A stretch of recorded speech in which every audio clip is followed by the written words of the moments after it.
¿Qué onda, chicos? ¿Cómo están? Espero que hayan tenido una semana muy productiva. Como ya se darán cuenta, yo voy a ser quien les va a impartir el tema del día de hoy. Y pues antes de iniciar con esto, me gustaría comenzar con una oración. Señor Jesús, gracias porque nos has permitido estar con bien. Te pido que este tema que vamos a ver sea de gran bendición para cada uno de nosotros, que podamos tomarlo a conciencia y que pueda ser algo que retomemos no solo por unas cuantas horas, días o semanas o incluso meses, sino que sea algo que podamos retener para la vida, que sea algo que podamos aplicarlo a nuestro día a día y de esa misma manera podamos ser ejemplo para los demás que nos rodean. Te pido todo esto en el nombre de Cristo Jesús. Amén. Bueno, la clase se llama La Ley del Verdadero Amor. Y pues para los israelitas la ley era considerada como algo divino y algo santo. Por lo tanto, su interpretación debía estar a cargo de hombres consagrados para dicha función. Por eso nadie se atrevía a dar su propia interpretación acerca de las Sagradas Escrituras. Ni siquiera los rabinos mismos se atrevían. Cuando ellos explicaban una parte de la ley, ellos se auxiliaban de la interpretación de un antiguo rabino. Por eso era tan impactante escuchar a Jesús decir: «Oísteis que fue dicho a los antiguos», citando lo que los antiguos rabinos dijeron al respecto de la ley, para luego Jesús decir y dar su propia interpretación. «Pero yo os digo». En esto que digo de «pero yo os digo» es donde Jesús está dando su propia interpretación. Por eso mismo era algo muy impactante para la gente que estaba escuchando esto. Y podemos notar que aquí Jesús estaba mostrando toda autoridad y poder. Bueno, ya adentrándonos más en el tema, lo que quiero que entiendan es que la ira es un pecado tan grande como lo es el homicidio. En la Biblia, en Mateo 5:21, voy a leérselas en versión Reina Valera. Dice: «Oísteis que fue dicho a los antiguos, no matarás, y cualquiera que matare será culpable de juicio». Entonces, esto es uno de los mandamientos que Moisés le dio al pueblo en el monte de Sinaí. Y pues para los judíos les quedaba súper claro que este pecado era tan grave y tan grande que como consecuencia tenían que pagarse con la muerte. Pero Jesús llevó la interpretación de la ley a otro nivel. Si nosotros lo pensamos bien, nosotros solemos ser como los intérpretes de la ley. Ellos solían pensar que cualquiera que matare será culpable de juicio, y ya que con eso era suficiente. O también podíamos tomarlo como lo tomaban los israelitas al interpretar esto que decían los intérpretes de la ley. No importa lo que hagamos o lo que le hagamos a los demás, siempre y cuando no matemos. Para Jesús esto no era así como tal verlo como por la tangente, era mucho más. Para Dios era igual de grande y grave como matar. Entonces, generalmente el ser humano tiende a catalogar los pecados entre graves y leves. Entonces, no sé si han escuchado a las personas o incluso si le han dicho a ustedes lo que es la famosa mentira blanca, las mentiras blancas, que son, pues las mentiras blancas no pasa nada, no es pecado. Entonces, pues así cualquier pecado como murmurar, el rencor, el robar dulces en una tienda, no sé, se me ocurre, o robarle el lápiz a un compañero de tu salón. A veces, o muchas de estas veces, ni siquiera estamos conscientes o lo tomamos en presente de que esto es algo malo.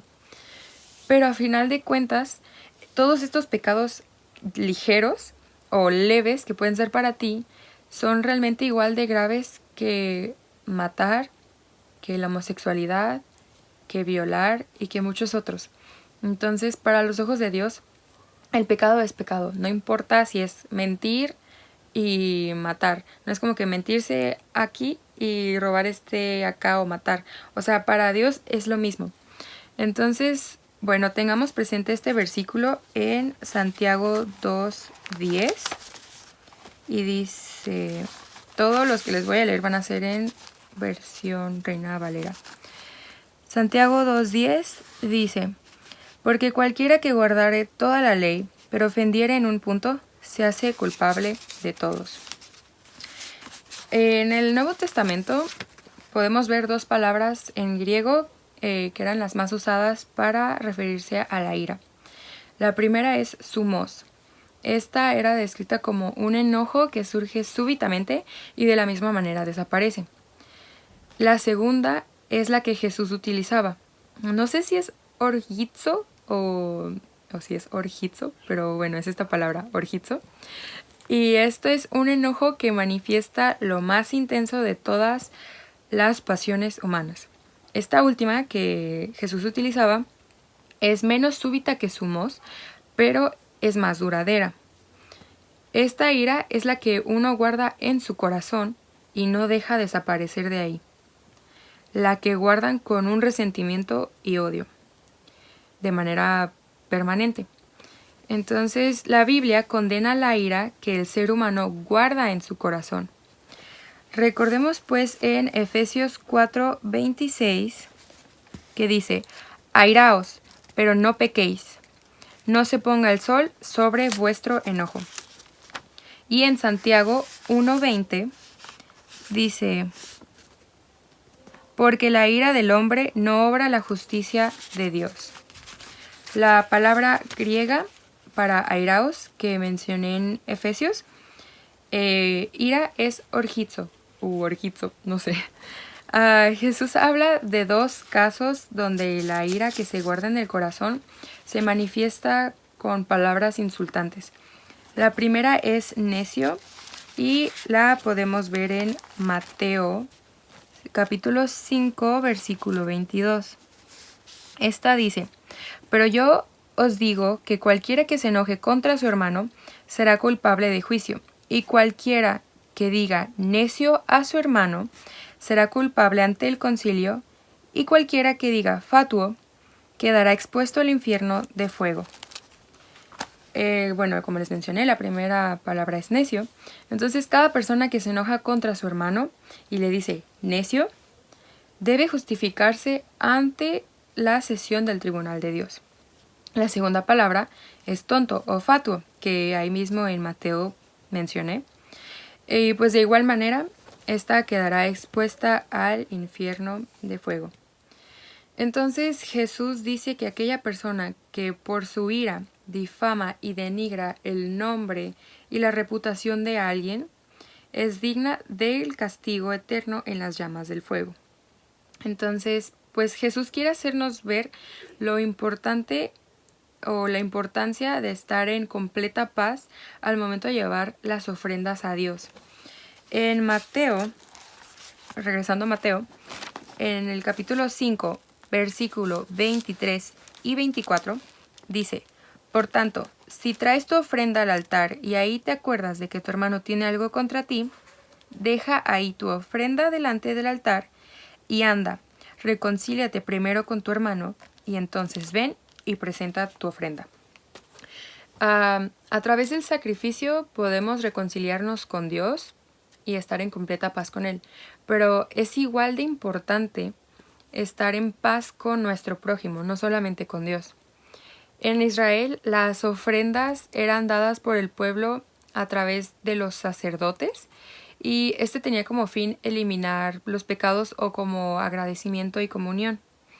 Sin embargo, Jesús decía que no servía todo esto, o sea, no servía de nada, si no estabas tú en completa paz con tu prójimo. Entonces, retomando lo que decía Mateo 5, 23 al 24, lo vuelvo a leer, dice, por tanto, si traes tu ofrenda al altar y ahí te acuerdas de que tu hermano tiene algo contra ti, deja ahí tu ofrenda delante del altar y anda, reconcíliate primero con tu hermano y entonces ven y presenta tu ofrenda. Al haber provocado un descontento entre personas, no importa quién inició la pelea o la disputa o lo que sea, aún así más vale dejar la ofrenda e ir a reconciliarte con aquella persona.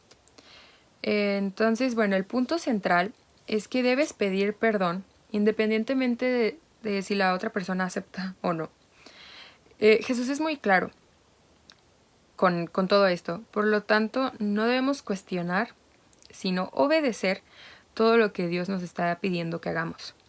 Así que de esta manera nosotros podemos ser libres de cualquier culpa y aptos para presentarle nuestras ofrendas a Dios.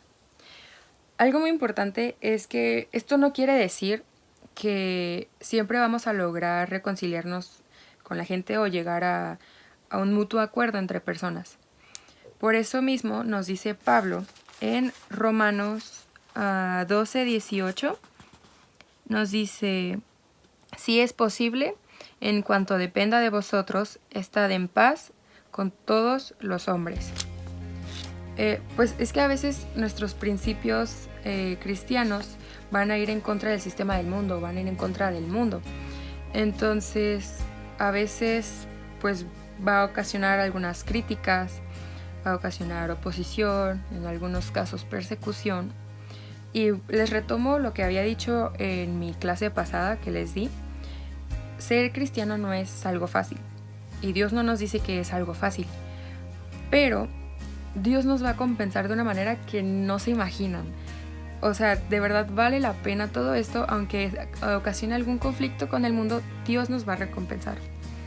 Entonces, a pesar de estas inconformidades que puedan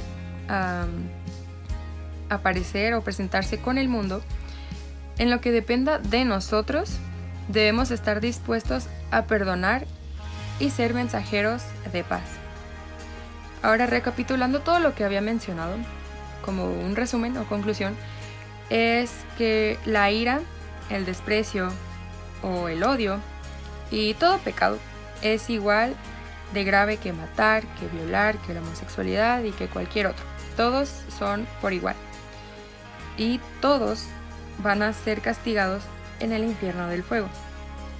También, si alguien tiene algo contra ti, debemos reconciliarnos con aquella persona antes de que vayamos al templo a adorar a Dios. Primero es la reconciliación con aquella persona, con tu prójimo, y después podemos ir nosotros a pedir perdón a Dios.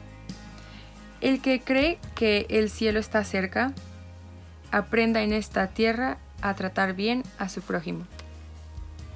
Espero que haya sido de gran bendición esta clase para ustedes y pues bueno, nos veremos pronto, primero Dios.